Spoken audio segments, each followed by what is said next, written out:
how do we lead across difference?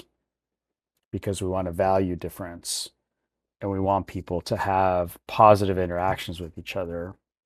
And that's why employee development is so important in this area, so that people know that I'm not going to be fired because I just waved my hand a certain way, right? Or I raised my voice.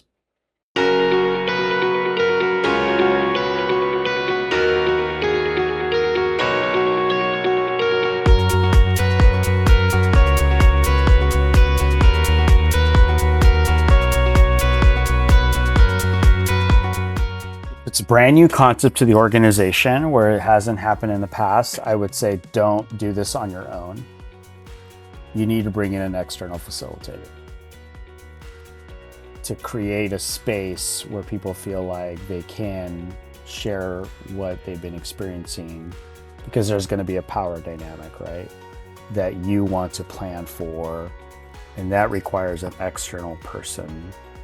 So there is some safety that's created that way that may not exist if it's the leader trying to facilitate the conversation.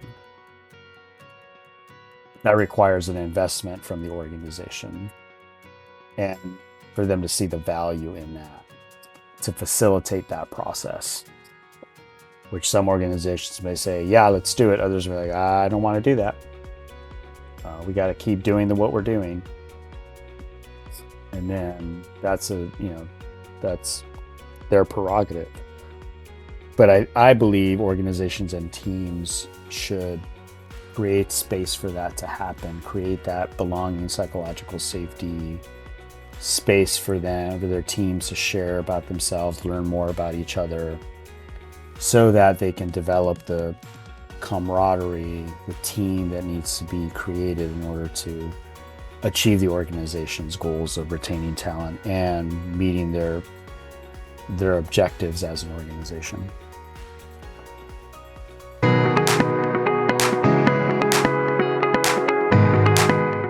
It starts with knowing your teams, and what I mean by that is looking at data, right? Some initial data, particularly around identity, demographics.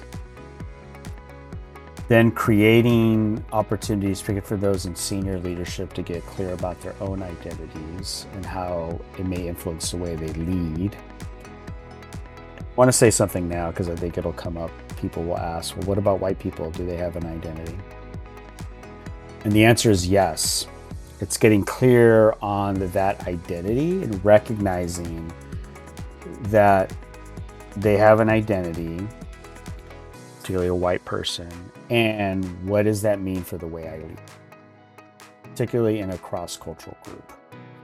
How do I use it as a source of strength in the sense of the things that come with that particular identity, that whether that's the Western culture or some other forms of that identity, particularly around the cultural piece?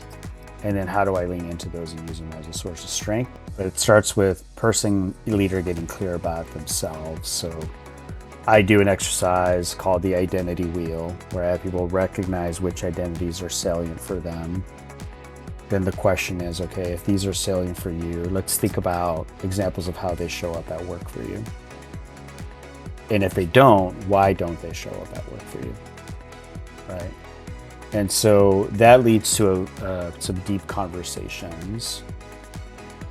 If they are showing up at work, how can you then leverage them in order to create that strong sense of team, that sense of belonging you want to create and the organization wants you to create?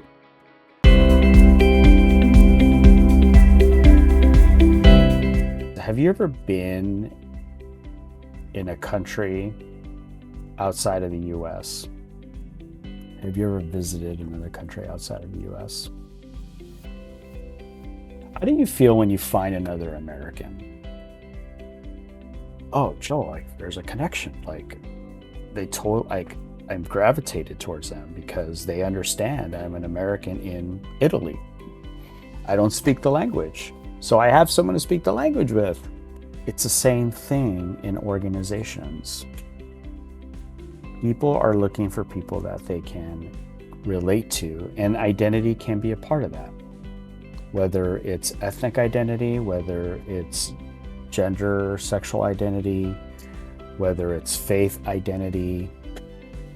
All that strengthens the relationship and creating that sense of belonging so that your employees have people they can connect with and share experiences with, so they can develop the ability to feel like they belong in your organization instead of feeling like the only one.